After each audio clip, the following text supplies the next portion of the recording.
Bonjour et bienvenue à toi dans cette nouvelle vidéo en droit de la protection sociale. Aujourd'hui, nous allons étudier ensemble la faute inexcusable. Pour ce faire, nous verrons dans un premier temps le principe en matière d'ATMP, puis la définition de la faute inexcusable, et enfin nous terminerons par faire une différenciation entre la faute inexcusable et la faute pénale non intentionnelle.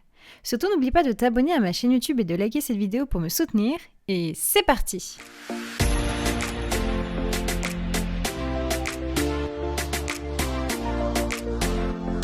Tout d'abord, rappelons ensemble le principe en matière d'ATMP, accident du travail et maladie professionnelle.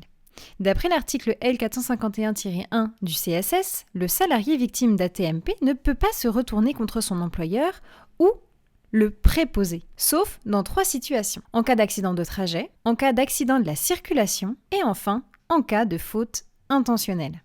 L'employeur ne peut pas voir sa responsabilité engagée sur le fondement du droit commun, la loi Badinter, en cas de faute inexcusable. Pour autant, le salarié devra donc se fonder sur l'article L452-1 du CSS. Alors à présent, regardons ensemble la définition de la faute inexcusable. Ce sont depuis les arrêts amiantes de 2002 que la Cour de cassation est venue affiner la définition de ce qu'est la faute inexcusable de l'employeur. Pour comprendre en fait la faute inexcusable, il est important de se remémorer les devoirs, mais également les obligations de l'employeur en matière de santé et de sécurité.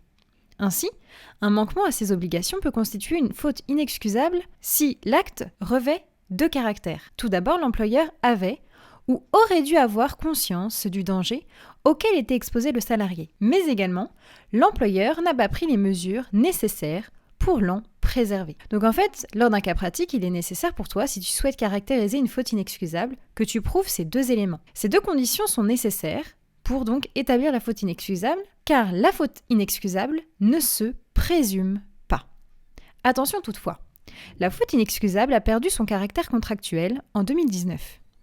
Enfin, l'employeur peut s'exonérer de toute responsabilité dès lors qu'il démontre qu'il a fait son possible pour éviter le risque ou le faire cesser. Mais attention, ces mesures doivent être efficaces, sinon évidemment elles ne pourront pas être prises en compte pour exonérer la responsabilité de l'employeur. Alors, faisons la distinction entre la faute inexcusable et la faute pénale non intentionnelle qui sont parfois très difficiles à distinguer. Depuis 2000, ce n'est pas parce que le chef d'entreprise n'a pas été reconnu comme ayant commis une faute pénale non intentionnelle qu'on ne peut pas engager sa responsabilité sur le fondement d'une faute inexcusable. Aujourd'hui, une procédure amiable a été mise en place pour permettre en fait aux parties de se mettre d'accord sur la qualification de la faute inexcusable, mais également le montant de la rente, etc. L'article L452-3 du CSS précise que lorsqu'une faute inexcusable est caractérisée, la victime a droit à une majoration de sa rente. Certains préjudices non couverts peuvent pour autant se voir réparés. Par exemple, le préjudice sexuel, le préjudice d'agrément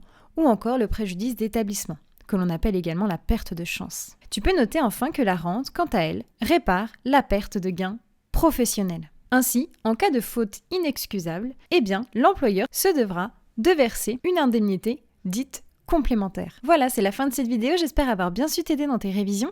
En tout cas, n'hésite pas à t'abonner à ma chaîne YouTube et liker cette vidéo pour me soutenir. Et je te donne également rendez-vous sur mes réseaux sociaux, Instagram et TikTok. À bientôt!